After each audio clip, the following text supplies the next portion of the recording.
Okay, this right here, guys, is Samsung's latest Galaxy Z Trifold.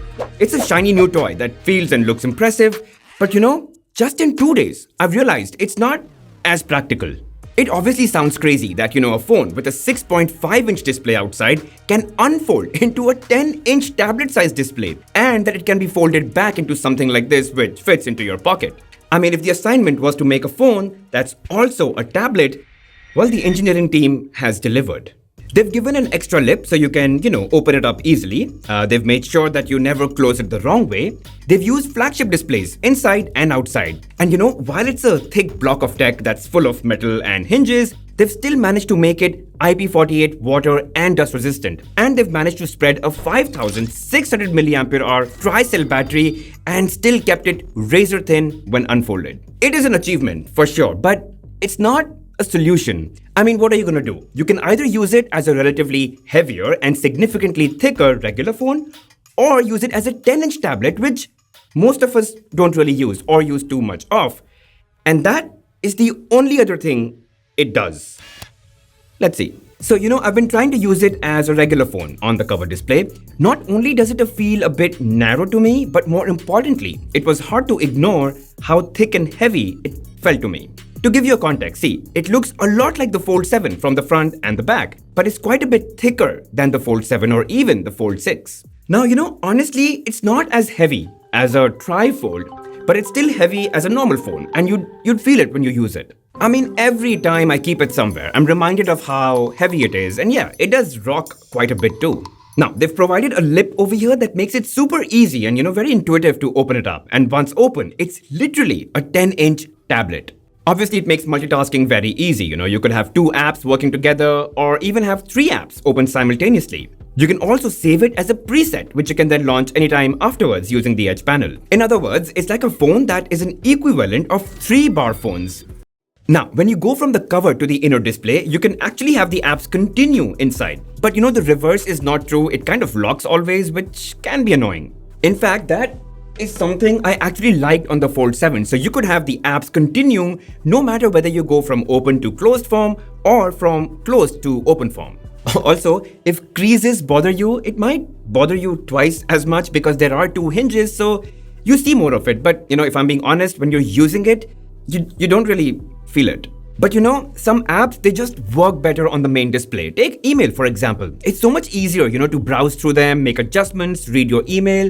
Of course, YouTube is amazing because you could watch content and at the same time look at recommendations or read the comments. Even browsing the web or just shopping for things online is fun. And obviously, watching a movie or something is the best. Basically, if you've used a Samsung tablet, it's pretty much like that. Now, unlike Huawei that lets you use just 1 display or 2 displays or the full thing, this one only lets you use either the cover display or the full-inch tablet. It does not have that dual display view format. Also, like the Fold 7, which had, a flex view format where you could use it as a kickstand to watch content or even take photos or shoot videos, you can't do any of that with this. And the speakers, they're okay. I mean, you've got the tablet view, but you don't have the tablet sound. I know, it's super thin.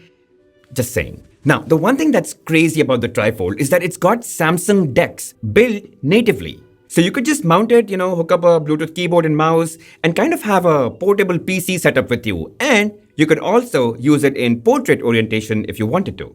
And just like the software, the whole experience of, using the phone, this form factor, the durability of it, I've got mixed feelings.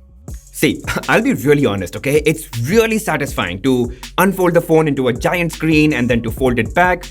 Just the closing and opening, it feels great. I mean, I don't know when this will get old for me. I mean, it's day 3 or day 4? It's still pretty cool. And yes, it does look pretty much the same from the front and the back as the Fold 7. It's got, the same camera setup as well and has the same armor aluminum frame around it. But it doesn't feel as premium as the Fold 7. Because this right here, it's some kind of fiberglass composite and it's not close to the finish you get on devices like the Fold 7. And it's definitely a fingerprint magnet. I mean, you better be carrying a cloth with you at all times. Now guys, I have talked about how chunky it is, right? But when you unfold it completely, guys, it's really thin. I mean, how could you get thinner than the Type-C port itself?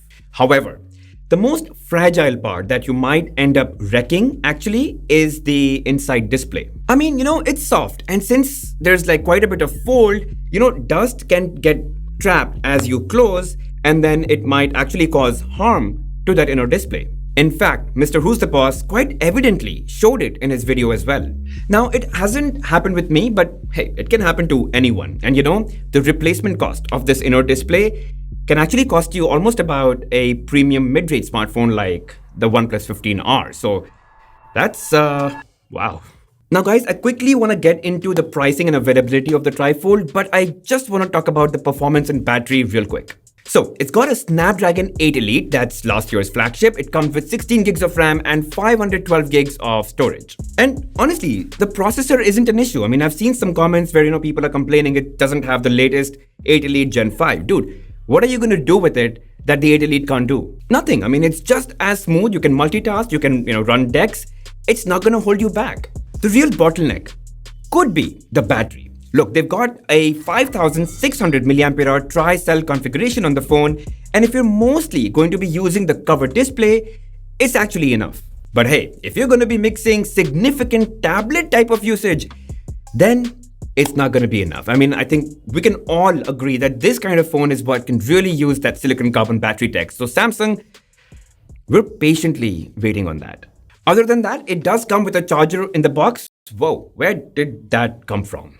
It supports 45 watt wired charging, 15 watt wireless charging, and it can reverse wirelessly charge other devices and wearables. All right, now let's come to the fun stuff, or maybe not as much fun because it's not going to be available everywhere. Okay, if I've got my facts right, this launched in Korea, so it's available there. It's going to be available in the UAE, Singapore, China, and finally, the United States of America. Now, in terms of pricing, it's going to vary according to region, but since we all understand dollars, it's going to be somewhere between $2,800 and $3,000. It's steep. Look guys, Samsung's been playing too safe for a long time, and so it's great to see Samsung finally experiment and come up with something like this. And while it is incredible engineering, it is hard to live with.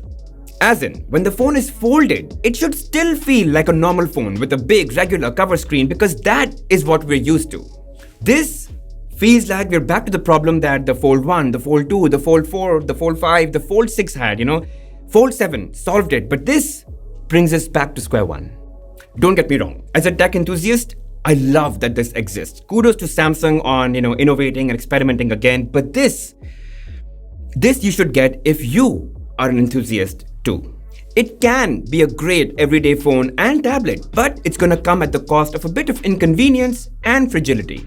And if you're okay with that, then this is seriously the latest piece of smartphone engineering that you could own with all the perks of Samsung and One UI, which we know is already the best. And I'm sure guys that you've seen other videos on the Trifold, and I might have a different perspective on this, but I really want to hear from you guys. What do you guys think? Please let me know in the comments and let's discuss there. And if you guys did enjoy watching the video, make sure you hit that like button, subscribe to the channel, hit that bell notification icon, and mark all. Really helps the channel grow. I'll see you guys in the next one.